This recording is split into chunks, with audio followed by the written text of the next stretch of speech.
దేవుని నామానికి స్తోత్రాలు. మీ అందరికీ నా హృదయపూర్వకమైన వందనాలు. కాసేపు దేవుని వాక్యాన్ని ధ్యానిద్దాం. అపోస్తుల కార్యాలు 13వ అధ్యాయము 43వ వచనాన్ని గమనిస్తే, సమాజ మందిరములోని వారు లేచిన తర్వాత అనేకులు యూదులను, భక్తిపరులైన యూదా మత ప్రవిష్టులను పౌలును బర్నబాను వెంబడించిరి.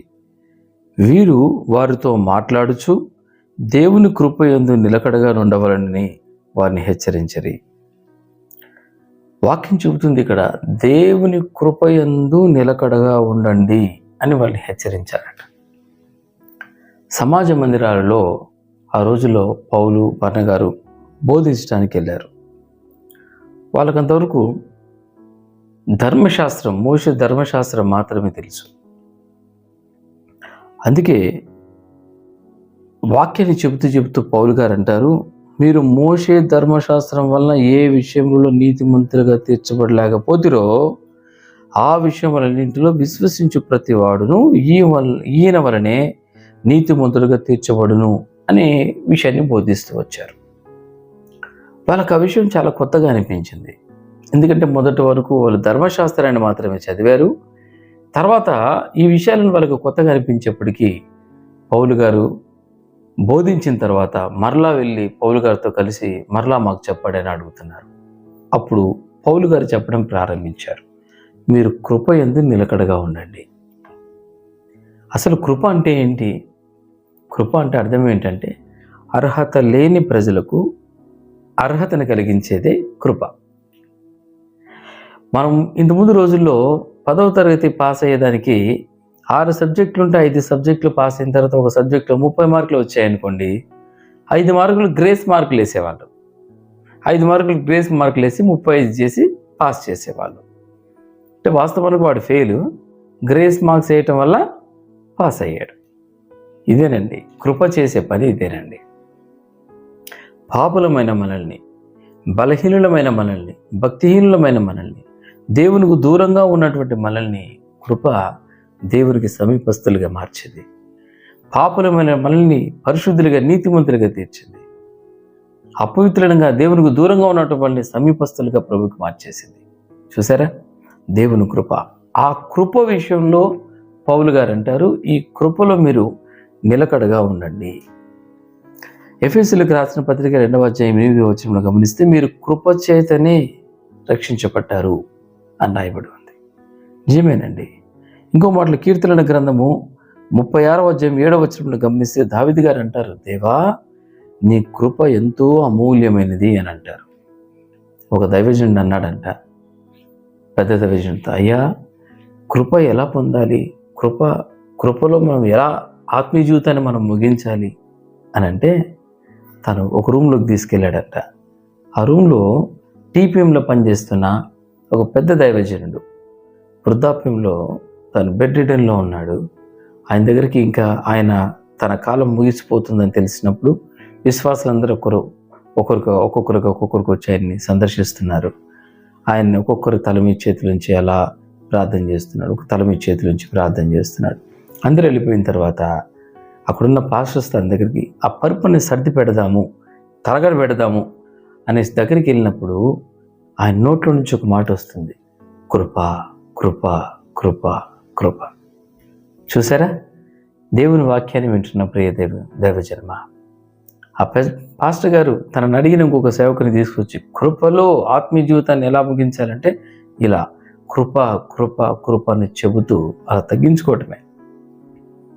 వాక్యాన్ని వింటున్న ప్రియ దైవజన్మ, ఒకసారి ఆలోచన చేద్దాం.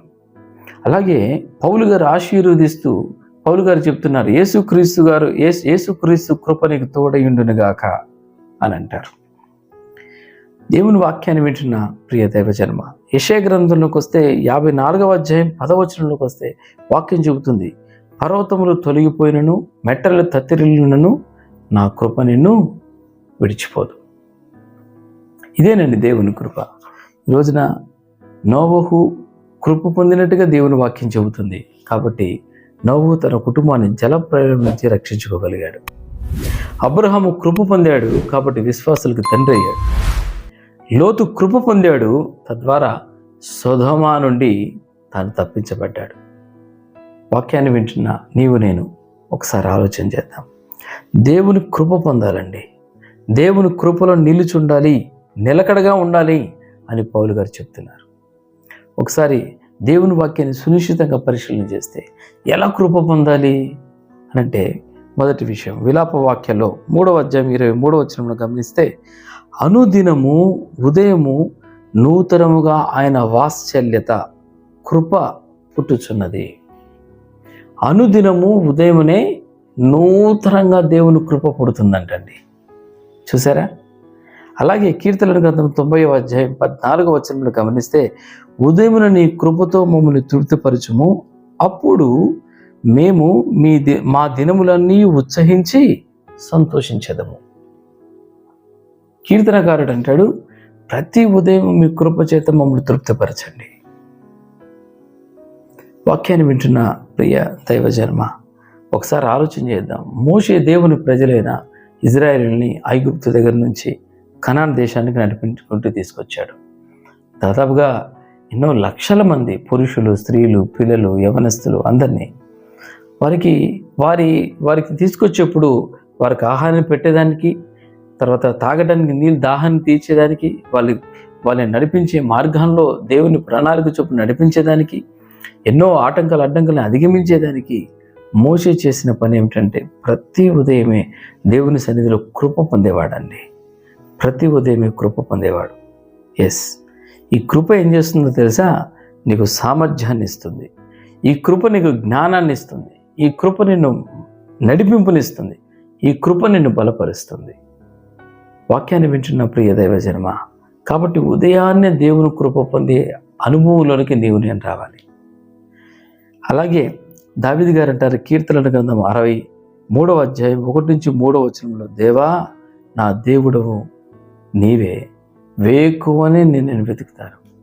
3వ వచనంలో గమనిస్తే నీ కృప అని అంటాడు. అందుకేనండి ప్రతి ఉదయము కృప పొందాలి, ప్రతి ఉదయం కృప పొందాలి. ఎలాగంటే, వేకువని నేను నిన్ను వెతుకుతాను అని అంటాడు దావీదు గారు. ఉదయాన్నే దేవుని సన్నిధిలో వెతికితే ప్రార్థన ద్వారా, వాక్య ధ్యానం ద్వారా దేవుని కృప పొందుతామండి. ఉదయాన్నే తెల్లవారుజామునే మొదటి ప్రాధాన్యత దేవుడికి ఇస్తే, మొదట దేవుడితో సహవాసం చేయడానికి ఇష్టపడితే, ప్రతిదినం దేవుని సన్నిధిలో నీ జీవితం అంతటిని, యావత్తును, నీ సంబంధించిన విషయాలన్నీ ప్రభు సన్నిధిలో చెప్పి ప్రార్థన ద్వారా ఆయన సన్నిధిలో నువ్వు వెంబడించగలిగితే, కనిపెట్టగలిగితే, వాక్యం చెబుతుంది, ప్రతి ఉదయము దేవుని కృప పొందుతావు. ఈరోజు నా వాక్యాన్ని వింటున్న ప్రియ దేవుని బిడ్డలారా, కాబట్టి ఏ రోజుకి సంబంధించిన కృపను మనం పొందుకుంటూ ఆయన కృపలో నిలకడగా ఉండండి అని పౌలు గారు చెప్తున్నారు. కాబట్టి దేవుని కృప పొందుతాం, దేవుడు సహాయం చేస్తారు, మనల్ని నూతనపరుస్తారు. తలలు ఉంచండి, ప్రార్థన చేద్దాం. స్తోత్రం ప్రభువా, దయగలిగిన తండ్రి, ప్రేమ కలిగిన యేసయ్య, మీకు వందనాలు చెల్లిస్తున్నాను. ఈ ఉదయకాల సమయంలో మీ కృపను బట్టి, మీ కృపను గురించి శ్రేష్టమైన సంగతులను మేము విన్నాం ప్రభువా. ఈ మాటలు మా వినికిడిలో దీవించండి ప్రభువా. ఉదయమే మీ కృప పొందినట్లుగా మీ సన్నిధిలో ప్రార్థన చేసుకుంటూ, వాక్యం చదువుకుంటూ, అయ్యా ప్రతి విషయంలో మా సంగతి అంతా మీ సన్నిధిలో వివరించడానికి కృపనివ్వండి. ఆ రోజంతటికి సంబంధించిన కృప పొందేలా సహాయం చేయండి. ప్రతిదినం ఈలాగున కృపలో నిలిచి ఉండే భాగ్యాన్ని మాకు దయచేయమని ప్రార్థిస్తున్నాను. వాక్యమైన మీ ప్రజల్ని కనికరించండి ప్రభువా. ప్రతిదినం కృపలో నిలకడగా ఉండే భాగ్యాన్ని బిడ్డలకు ఇవ్వండి. మీ కృప నుంచి దూరం అయిపోకుండా సహాయం చేయండి. మీ శ్రేష్టమైన కార్యాలు వారి జీవితంలో ప్రారంభము ఉన్నట్లుగా ఈ ఉదయం అద్భుతం చేయమని ప్రార్థిస్తూ యేసు నామములో అడుగుచున్నాము తండ్రి, ఆమేన్. Praise the lord.